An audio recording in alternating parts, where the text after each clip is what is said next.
Guess who was trying to cut the wasteful spending in the government? Barack Obama. Listen to this. Everyone knows that getting rid of the deficit will require some tough decisions. And that includes cutting back on billions of dollars in programs that a lot of people care about.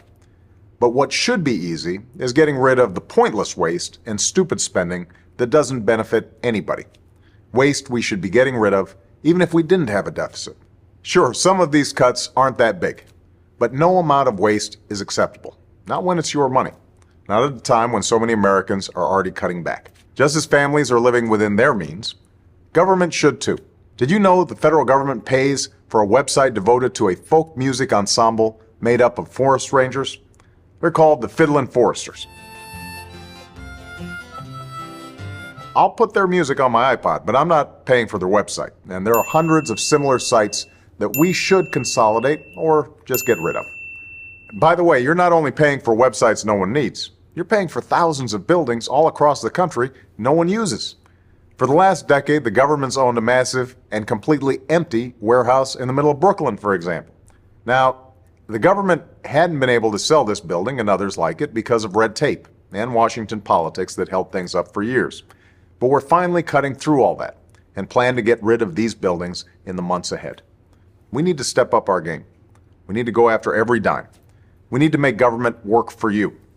That's why, starting today, I've asked the Vice President to lead a renewed effort to hunt down misspent tax dollars in every agency and department of this government.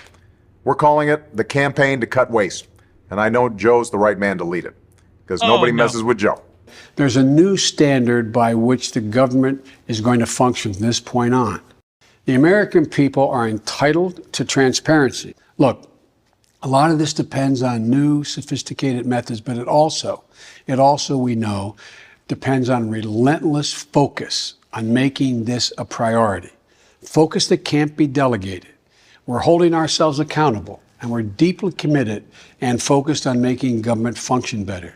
We're not just eliminating fraud and waste. We hope to be instilling an entire new culture that not only our administration, but every succeeding administration will in fact pursue.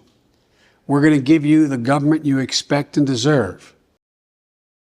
So, Obama was trying to cut the wasteful spending in the government. But guess who he appointed? Joe Biden. Of course, no wonder.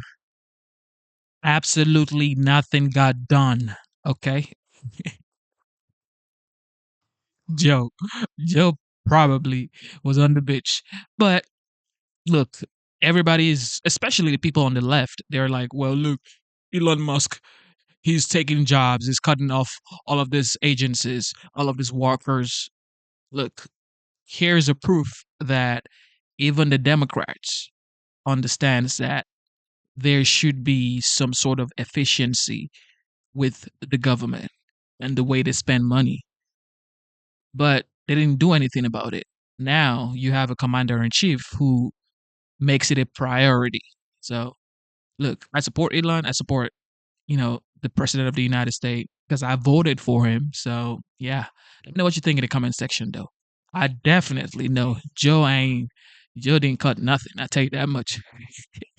I'll tell you that much. Joe ain't cut nothing.